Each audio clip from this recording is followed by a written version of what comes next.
عندما تستيقظ المدينة على وقع صباح جديد، يكون هناك من لم ينم على الطمأنينة بل على أتم الاستعداد. هنا بمديرية الحماية المدنية لولاية البليدة، حيث لا يقاس الوقت بالساعات بل بسرعة الاستجابة ودقة القرار وإنقاذ الأرواح.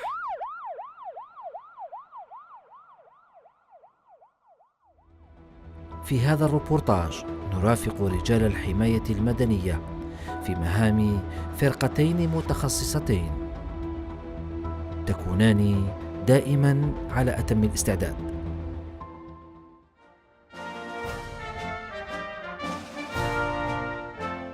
الساعة تشير إلى 8 صباحا، لحظة صمت يتوسطها رفع العلم الوطني. هو ليس مجرد إجراء يومي بل عهد يتجدد بأن يكون الواجب قبل كل شيء.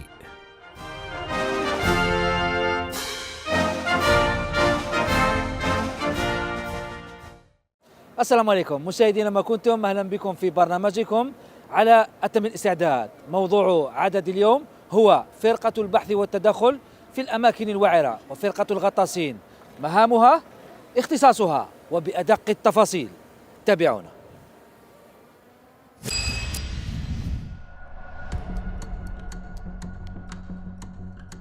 على الساعة 8:30 اجتماع دقيق لتسليم واستلام المهام.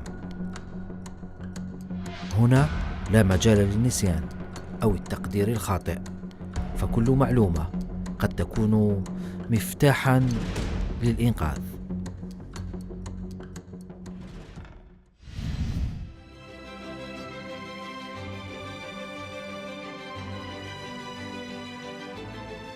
الترقية في الحماية المدنية لا تعني تغيير رتبة فقط، بل تحمل قرار وقيادة فريق في أصعب الظروف.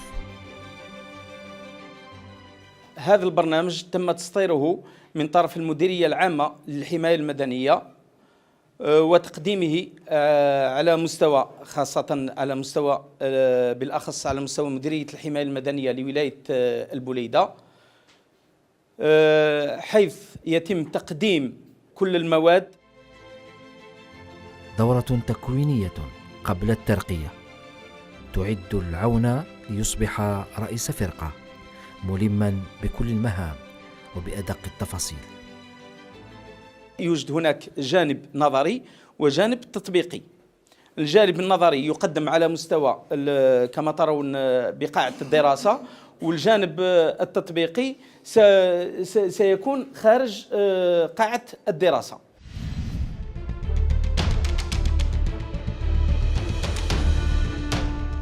تدريبات يومية مكثفة تحاكي الكوارث التي قد تصادفهم، استعدادا لمهام لا تعرف الرحمة. بالنسبة لفرقة البحث والتدخل في الأماكن الوعرة، فرقة خاصة من بين فرق الحماية المدنية اللي تلقت تكوين خاص في هذا المجال ومجهزة بعتاد خاص أيضا. فرقة تتدخل في الأماكن الصعبة من بين كالجبال، المنحدرات، المصعد الهوائي، آبار، بناية ذات ارتفاع ولا منخفضات. المهم فرقة تتدخل في الأماكن اللي تكون فيها خطورة خاصة في هذا المجال.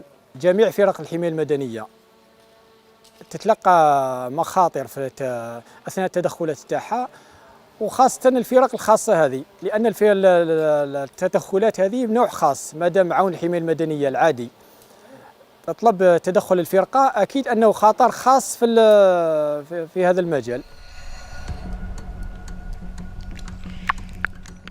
في الأعماق حيث الظلام والضغط والبرودة.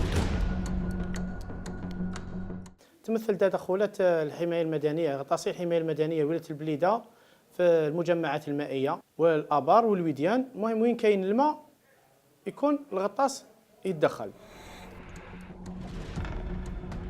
يعمل الغطاسون بكل هدوء لأن الخطأ هنا غير مسموح. فرقه الغطاسين دائما على أهبة الاستعداد. أهبة الاستعداد هذه من جات من التدريبات اللي تقوم بها، التدريبات اليومية سواء على المسبح وسواء داخل الولاية في الآبار ولا في المسطحات المائية ولا في البحار. مركز التنسيق العملي الولائي هو العقل المدبر لكل العمليات. هنا تبدأ الحكاية بمكالمة هاتفية وتنتهي بإنقاذ حياة.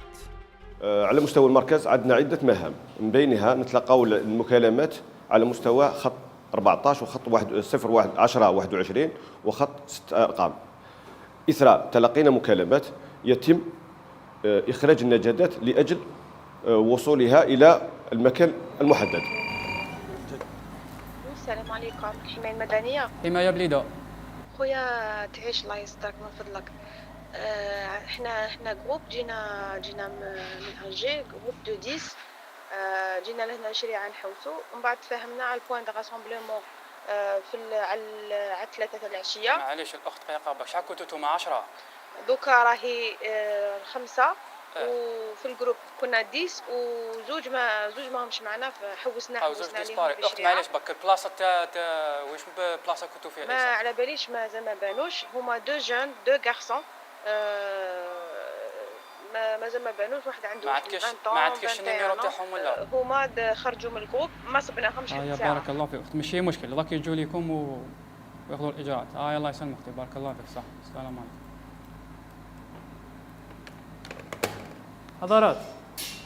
حضرات عندنا زوج ديسباري في شريعه. كانوا جروب تاع 10 كانوا في جوله سياحيه. قال لك كانوا زوج خرجوا يتصوروا كيعاودوا يديروا الريكوموبمون تاعهم وزوج ما بانوش. حميد قلت لي كاين 2 ديسباري. كاين جروب تاع 10 في العنوان تاع شريعه صح. اتصل بوحده تاع وحده الشريعه دونك باش يخرجوا لي موان تاعهم.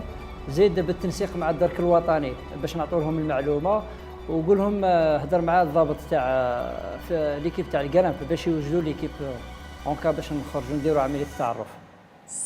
نعم. ايه ايه كاين جروب في 10 فهموا على لقب التلاقه وزوج ما بانوش. صح. مع شادين تاع شريعه تعلموا يقولوا كاين ديسباري. ايه يوجد دي موان تاعو وما تنساش قبل لي شهر. خلاص اوكي. نشوفوا مع الضابط تحت يبعثوا لك تاع الجرامب. اوكي.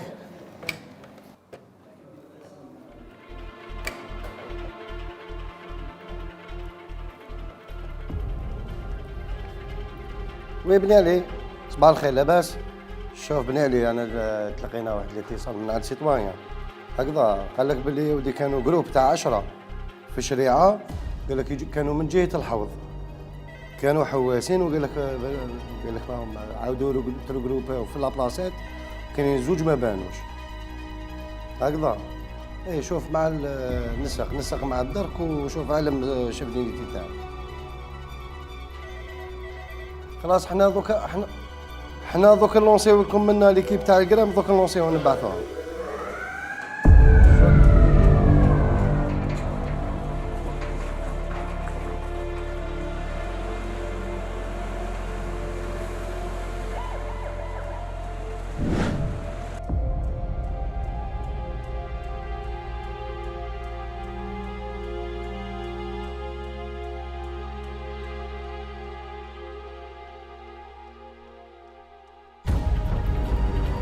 اتصال عاجل.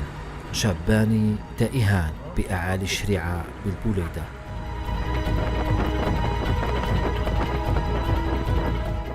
برد قارس، ثلوج وضباب كثيف يمنع الرؤية.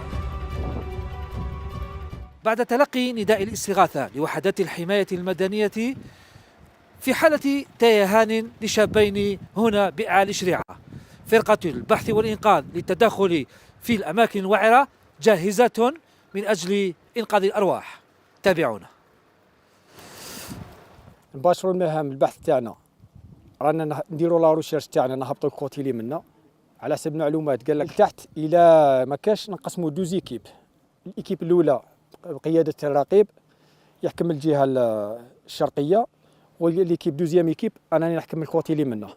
اي معلومات، اي بينات اتصال بيناتنا، نبداو نباشروا المهام تاعنا.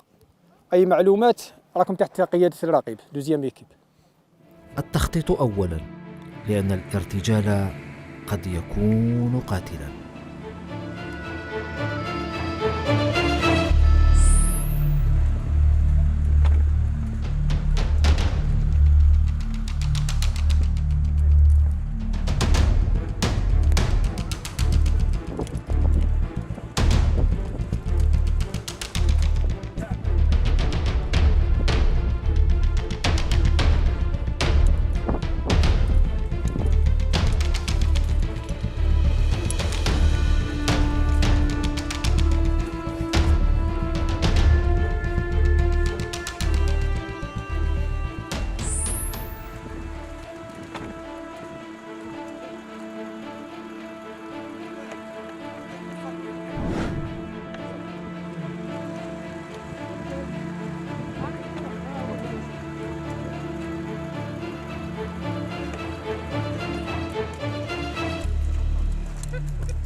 بعد تلقينا نداء الإغاثة من طرف وحدة شريعة عن طريق رئيس الوحدة، تنقلت الوحدة الرئيسية بمعية فرقة تدخل في الأماكن الوعرة. نداء يتم بحث عن تائهين في منطقة الشريعة في الأجواء الباردة وثلوج وتساقط الثلوج على مستوى هذه المنطقة، وهذا من جاهزية وتدخلات الحماية المدنية في الظروف القاسية على مستوى هذه المنطقة.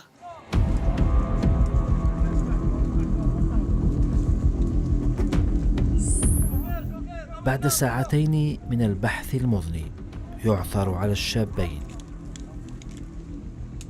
أحدهما مصاب بكسور والآخر منهك تماما.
مهمة تنتهي بسلام وأرواح تعود إلى أهلها.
يعطيكم الصحة على المهمة اللي قمتوا بها في وقت وجيز، اللي كنتوا في أتم الاستعداد وبرهنتوا على الجاهزية تاع الأفراد الحماية المدنية، وإن شاء الله دائما نكونوا جاهزين لهذه التدخلات، ويعطيكم الصحة وبارك الله فيكم.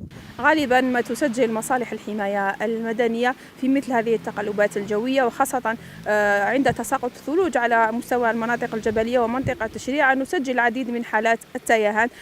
كنتم معنا، رافقتمونا من خلال عملية البحث عن التائهين، شابين تائهين في منطقة شريعة. التدخل كان من طرف وحدة الحماية المدنية لشريعة والوحدة الرئيسية وفرقة الإنقاذ والتدخل في الأماكن الوعرة. الحمد لله تم العثور على الشابين في ظرف وجيز من طرف فرقة البحث والتدخل في الأماكن الواعرة.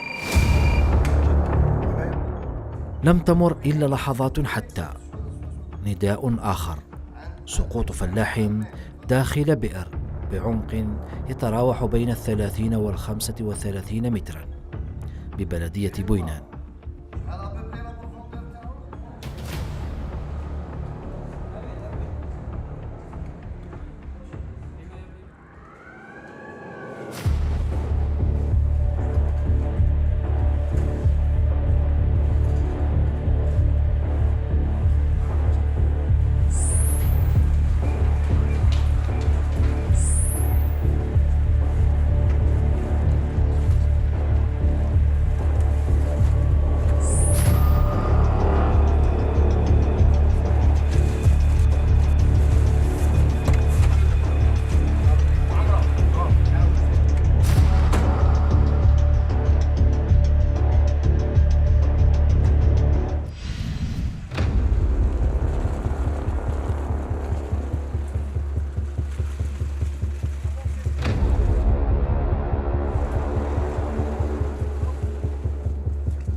ليكيب عندنا ضحيه سقطت في بير بعمق 37 متر، 30 متر مغموره بالماء.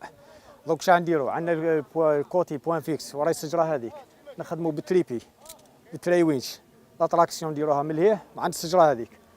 عندنا الفير اش راي في نص البير. راني درت ريكونيسونس تاعي نديروا التريبي بي داخل الكوتي تاع البير في الفير اش هذه نديروا ديفياسيون اللي هي لي بيكي دونكراج. عمر طونكيتينا كورداج ديناميك، دينا لامون كورونت تاعنا طونكيتي 100 حسيني، طونكيتينا 50 دينا ديفياسيون تاع بالتري لي بيكي دونكراج، دينا لونكراج في الشجره هنيتي. اليوم عندنا سوفتاج تاعنا، سوفتاج دون زان بوي. سيتياسيون راكم تشوفوا الكليما راهي، ردوا بالكم البروده وكلش. طومبيراتور دير 9 دوغري، طومبيراتور 2. الماء راه سخون شويه، الماء في الشتا يكون سخون تاع البير. لو فون دون بون لوبجيكتيف تاعنا سوفتاج دون زان بوي. ليدي دو مانوف نفوتو نديرو الباليزاج تاعنا ليجان. الباليزاج تاعنا توجور باه ما يدخل حتى فضولي، ما يدخل حتى وميم طون لي فيبراسيون على الفيب على البير باه ما نطيحوش في كاش اكسيدون ولا انسيدون. نديرو النيطواياج تاعنا تاع البير تاع لونتوراج تاع البير، ونديرو الديسبوزيتيف الكرامب. الديسبوزيتيف تاعكم راكم كل واحد ولا ميسيون تاعو، كل واحد والبوست تاعو. ونديرو لايرياسيون تاعنا تاع البير. بلونجور مداح لي سوفتور اللي راح يديروا هذه السوفتاج. كاين بوعمره بينهم بوعمره مع بوجمعه، بوعمره مع بوجمعه. المغازان راه ريسبونسابل عليها بحرز ولين دو في مع البروفوندور تاع البير مداح. كل واحد يعرف المهام تاعو ونبداو لا ميسيون تاعنا. بعد تلقي اتصال للنجدة عبر رقم النجدة 14 تنقلت وحدات الغطس ووحدة البحث والتدخل في الأماكن الوعرة من أجل البحث عن جثة شاب يبلغ من العمر 40 سنة هنا ببوينان بولاية البليدة. تابعوا.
عملية البحث جارية بالتنسيق بين فرقة الغطاسين وفرقة الإنقاذ في الأماكن الوعرة. حددنا موقع الجثة راهي في قاع البئر على عمق 30 متر. الآن صعود الغطاس بعدها نطلعوا الضحية. اليوم كاين شوية صعوبات أنه الجو راك تشوف الجو بارد وكلش، فمهما هذه الظروف نخدموا خدمتنا إن شاء الله ووفقنا ربي.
تم إخراج الضحية وانتهت العملية بنجاح.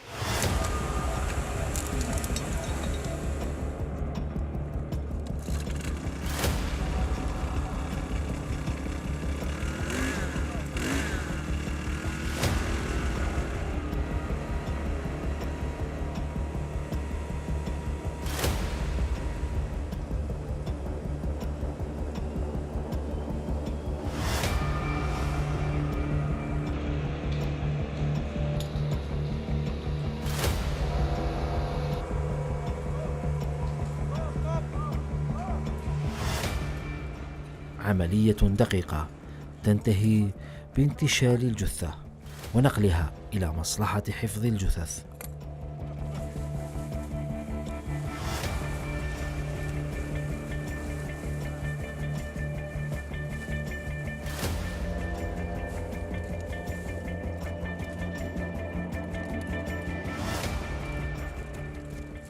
نهاية مهمة مؤلمة ولكنها واجب.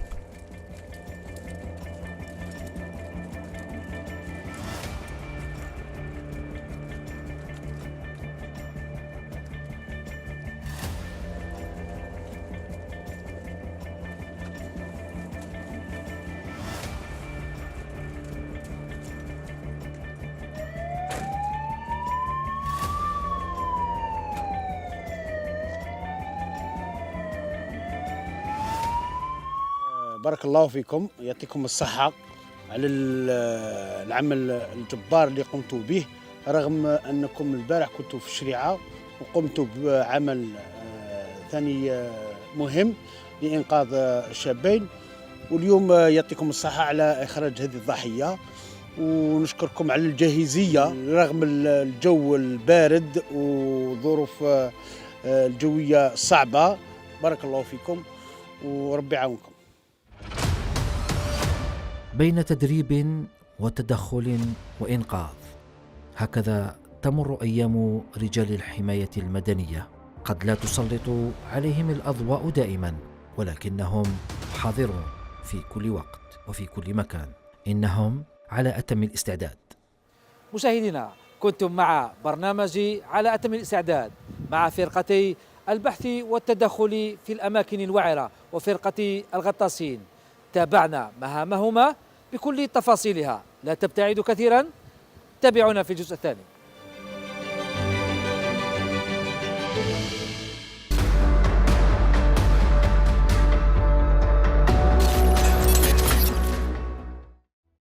مشاهدينا، اهلا بكم مجددا في برنامج على اتم الاستعداد في جزئه الثاني. اذا تابعتم معنا جانبا من فرقه عمل البحث والتدخل في الاماكن الوعره، والتي سميت مؤخرا فقط بفرقه التعرف والتدخل في الاوساط الوعره. اتشرف بالرقيب يونس بالعيد من فرقه التعرف والتدخل في الاماكن الوعره. اهلا وسهلا بك سيدي.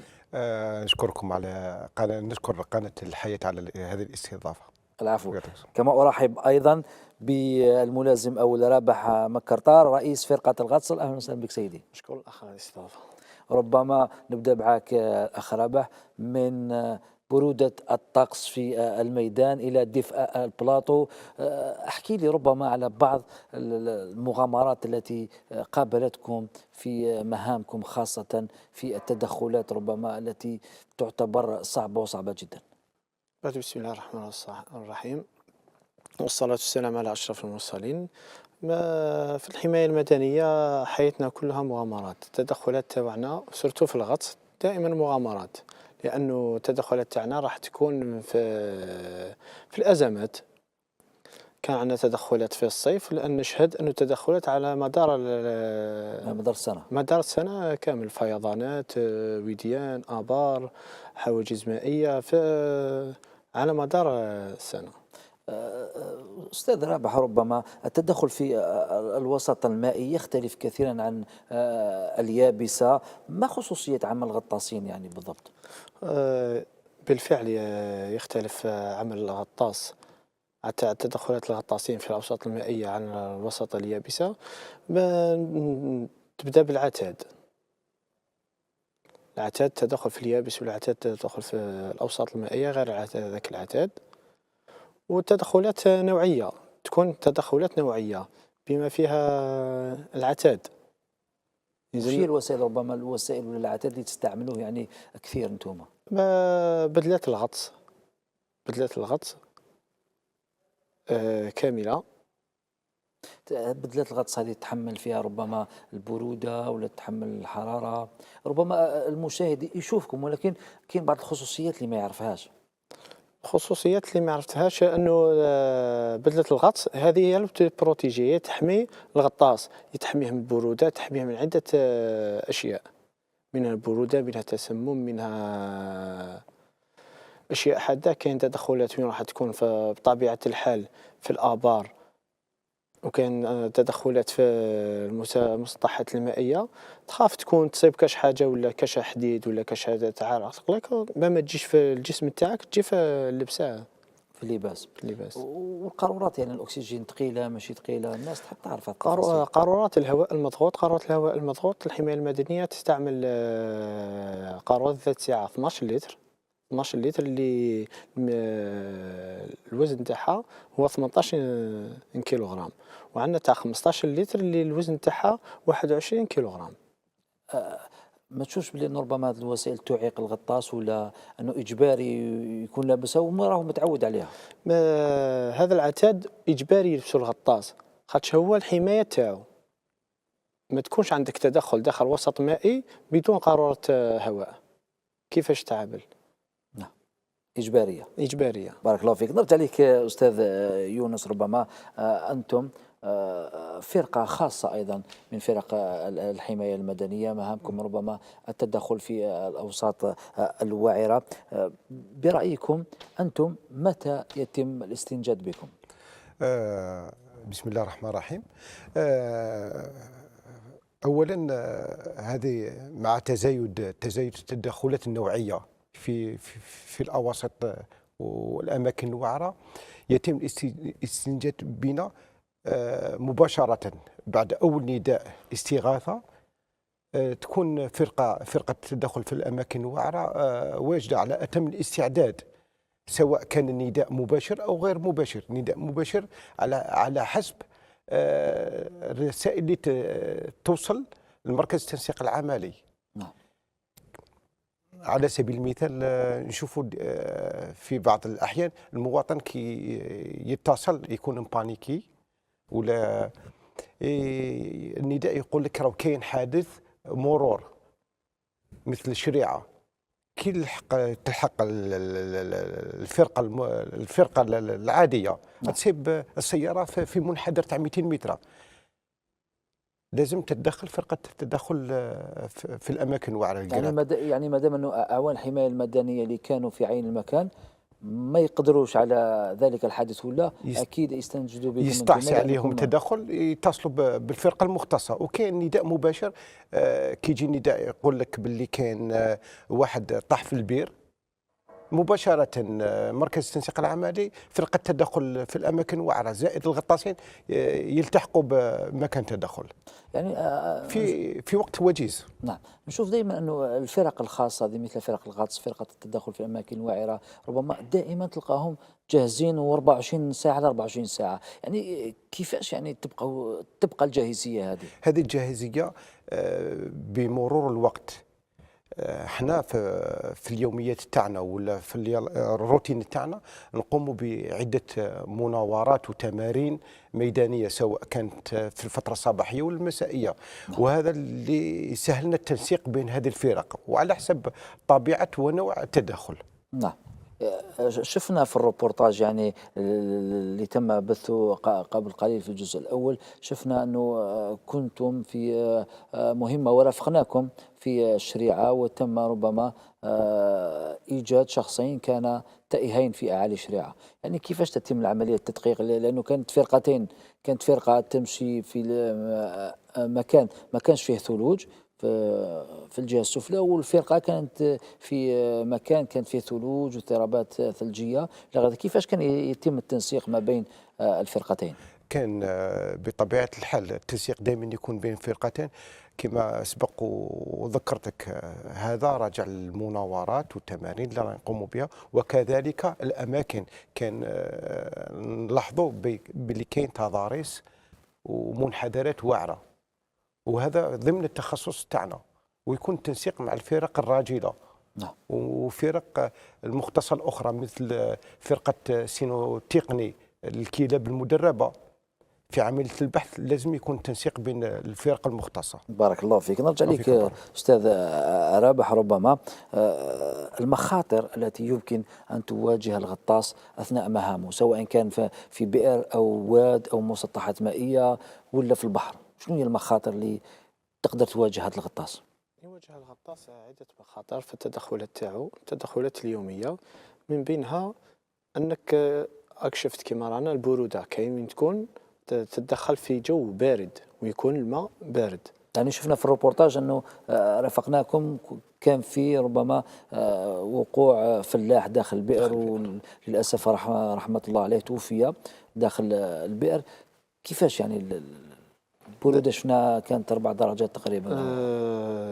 عندنا صعوبة البرودة، كاين وين تكون الرؤية كما التدخل تاعنا داخل البئر، عندك يلزم تشوف البرودة تاع الماء، الرؤية تشوف اسكو كاين سلاك كهربائية ما كاش داخل البئر هذا. نسمع انه داخل البئر كان يدخل داخل البئر مباشرة يستنشق واحد الهواء ويتوفى، يعني كيفاش انتم تعرفوا هذه الامور؟ كاين تدخلات تاعنا اللي في الابار دائما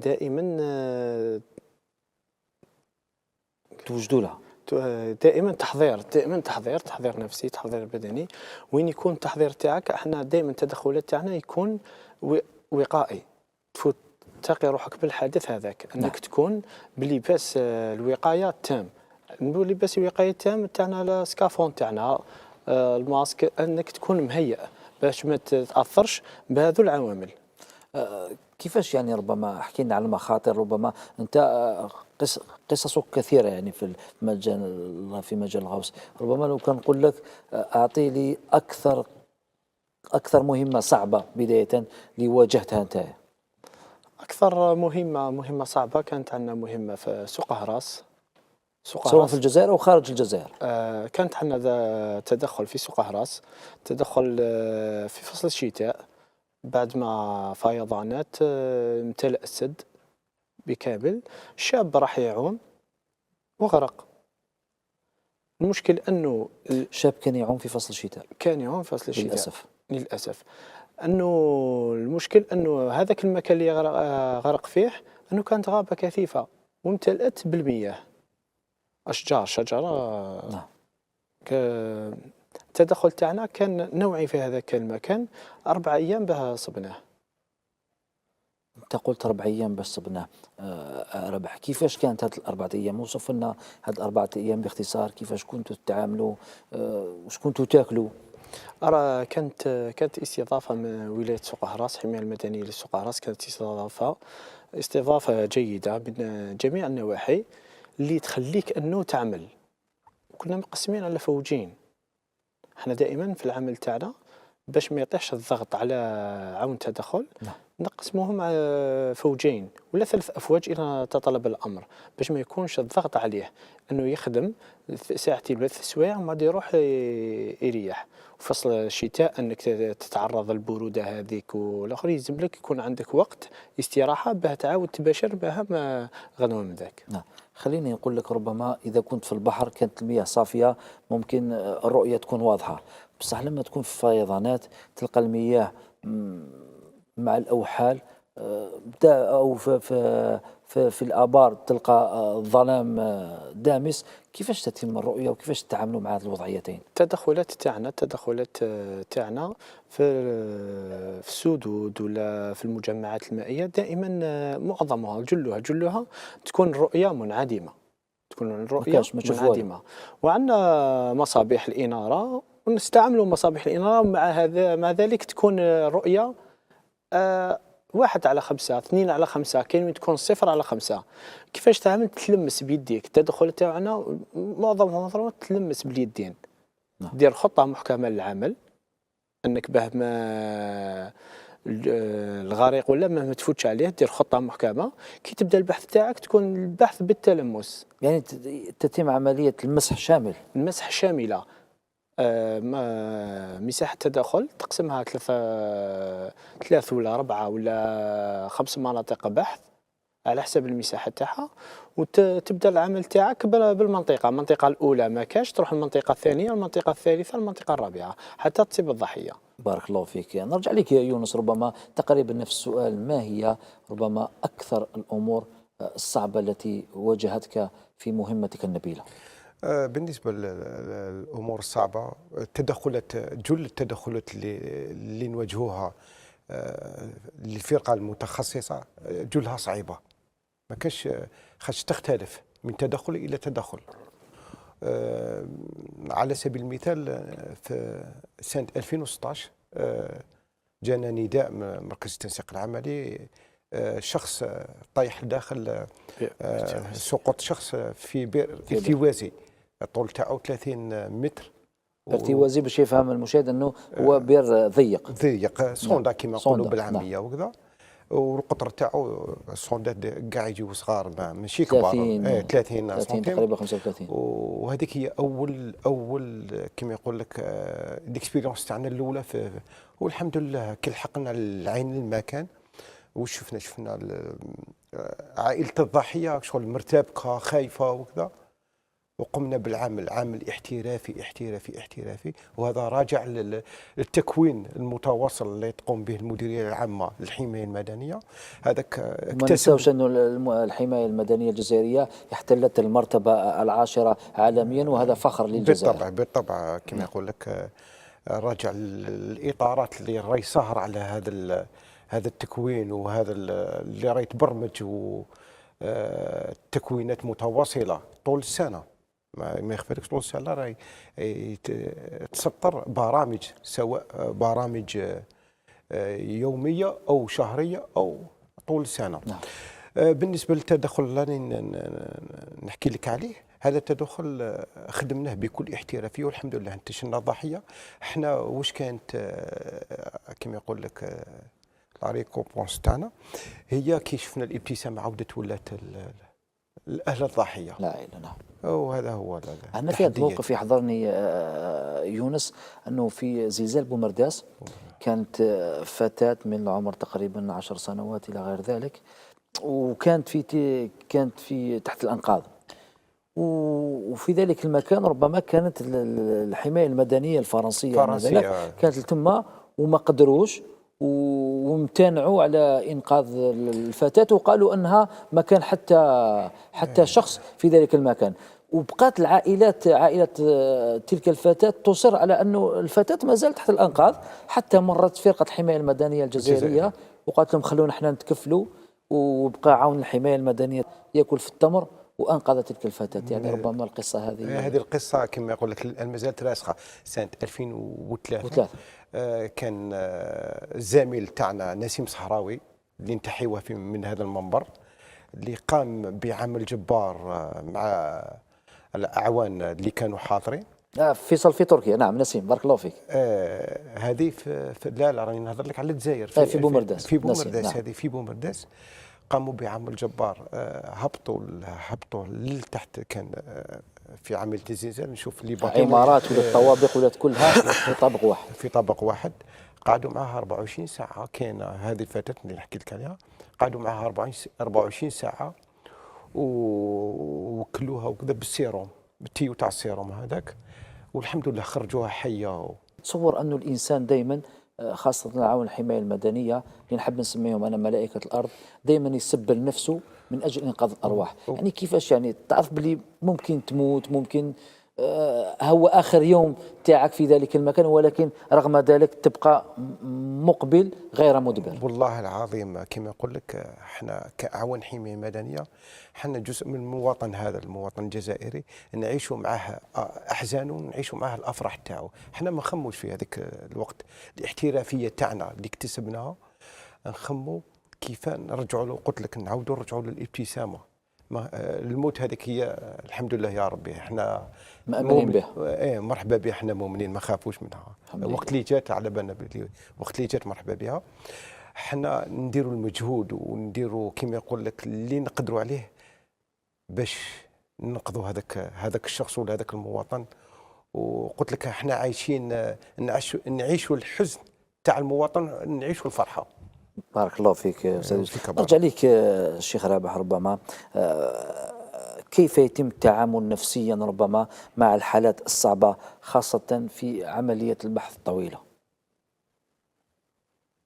الحالات الصعبة في العمليات الطويلة كاين بزاف عمليات كان عندنا شوية شدت لنا شوية وقت، طولنا معها، كاين حتى ضرب سمانة حتى 10 أيام 15 يوم. هذه راجعة لخطة العمل، خطة العمل اللي يديروها المستشارين التقنيين.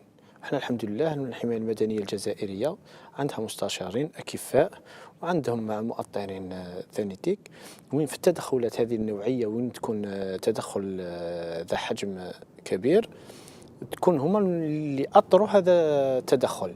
وين نستعملوا الحالات النفسية وين به ما تكونش العون التدخل ما يوصلش اليأس، وين يوصل الخطة تاعنا كما قلت لك انه نقسموهم الافواج، وين راح يكون ما يتعبش تعب، وين يلحقش حتى الارهاق البدني ولا الارهاق النفسي، ولا التدخل تاعنا نكونوا مقسمينه جروب بار جروب، يسمى عنده فتره راحه، عنده فتره ومنطون في التدخلات تاعنا. في التدخلات تاع الحمايه المدنيه والغطاسين رانا عائله، رانا عائله اللي في ولايه يعرف ولايه تاع تلمسان، يعرف تاع تموشن، نلتقاو في التدخلات كيما هذو، يسمى مساندين بعضانا، مساندين وتعرف مؤهلات تاع اي غطاس.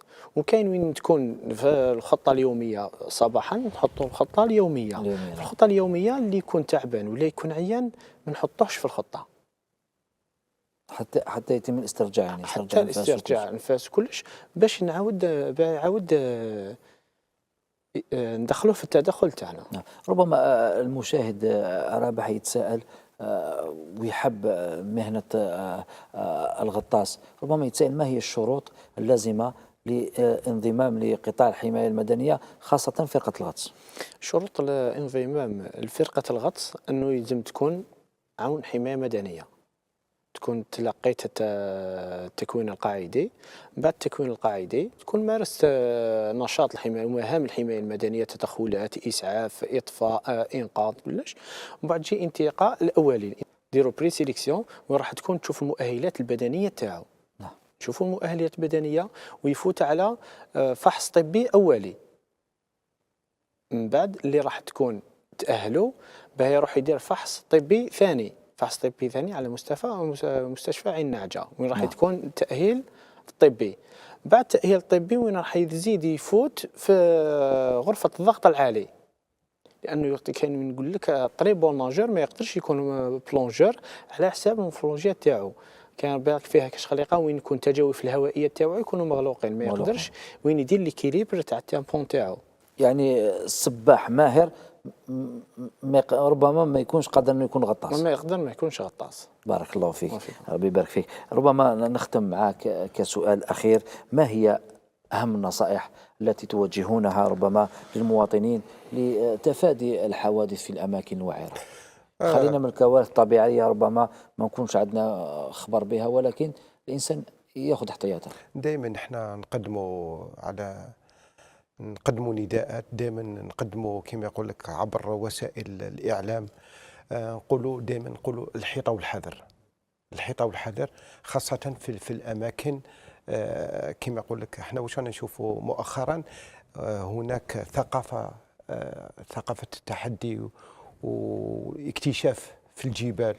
هذه لازم المواطن كي يروح باش يكتشف ولا كما يقول لك يبحث في اماكن اللي ما يعرفهاش، لازم يكون يعرف المنطقه اولا. ثانيا لازم يكون عنده عتاد. ثالثا لازم يكون يعرف الاسعافات الاوليه ويكون في مجموعه، ما يكونش وحده. هذه النصائح، ما يغامرش وما يعرفش المكان اللي رايح ليه، ولازم يكون يتمشى في بولاد المنطقه. خاصة أنه كاين ربما كثير من بعض اللي يسموا أنفسهم كشافين يوقعوا ربما في مواقع صعبة جدا، سواء داخل كهوف ولا يتعرض لحادث يخليه يطيح في منحدر وين ما كاش تغطية تاع الهاتف إلى غير ذلك. هنا الصعوبة. بالطبع احنا حاليا واش نشوفوا مؤخرا التدخل تاعنا يجينا نداءات تيهان مواطنين في الجبال كما تمزقيده كما كذا، احنا لازم نتدخلوا، والله غير نصيبوا صعوبه كبيره ما تعرفش في جبل يبان شغل كيما يقول لك كي البرا في صح في الكومات. اي والله يسمى نديروا مجهودات كبيره باش، والحمد لله كل كاع ربما يحضرني سؤال انه كي يكون يعني سمك ثلوج عالي وكذا، الناس تحب تروح للشريعه تروح للتيكج كذا، ولكن ما عندهاش ثقافه اللباس. ربما تلبس لك اللباس الابيض او لون اخر اللي ما تقدرش تفرقوا ما بين اللباس له وما بين الثلج. صح هذه كاينه منها. بالنسبه لللباس كاين احنا مؤخرا كي نروحوا نخدموا التغطيه الامنيه في منطقه الشريعه نصيبوها اولا يجوا بلباس ماشي تاع شتاء، وهذا واش يدخل في ليطات شوك، التمبيراتور تاعو تهبط مباشره، يدخل في ليطات شوك. وثانيا اللباس تاعو يكون ابيض وكذا، كي تروح دير تحوس عليه ولا يطيح ولا في كاش مكان ما تشوفوش، العين مجرده ما تشوفوش، وكي يكون فاقد الوعي ما من نداءات ما يلحقوش، نصيبوا بعض الصعوبات. بارك الله فيك. نختم معك رابح هذا البرنامج على أتم الاستعداد. ربما في رأيك ما هي الرسالة التي تريد توجيهها للشباب؟ رسالة نوجهها الشباب تاعنا. مؤخرا عرفنا كما كان يقول الزميل الراقب الوناس، حب المغامرة. حب المغامرة معليش، المغامرة مليحة بصح راحت للتهور، والمغامرة راحنا حتى للتهور. لازم نفرقوا ما بين المغامرة والتهور. انت راك رايح المغامرة يلزم تدي العتاد التعداد، دير حساب لكلش، اي نقطه دير لها حسابها. كاين تدخلات انا ندخلوهم نروحوهم يروحوا يحبوا يشوفوا اكتشاف شلالات، شلال تمشي 10 كيلو ولا 11 كيلو وانت في وسط الواد باش توصل للشلال، ما يعرف يدير سيكوريزم، ما عنده حتى ثقافه على حتى حاجه، وتزيد بزياده داي معاه واحد مريض، الآونة الأخيرة في منطقة بوغارة حمام الوان كان عندنا تدخل نوعي ثاني، أصدقاء يقرأوا في الجامع قرآن راحوا يمشوا الواد صوته صاحبهم دخل شلال ما خرجش ما طلعش، بعد نداء الاستغاثة جاو الحماية المدنية، من بعد زجات فرقة التدخل والتعرف في أماكن وعرة، زاد معهم الغطاسين وين مشينا مسافة 7 كيلو بيست. في الآخر صبنا الضحية وكلش، كي ولينا مع الشباب هذوك لينا 2، واحد عنده السكر وواحد عنده قلبه.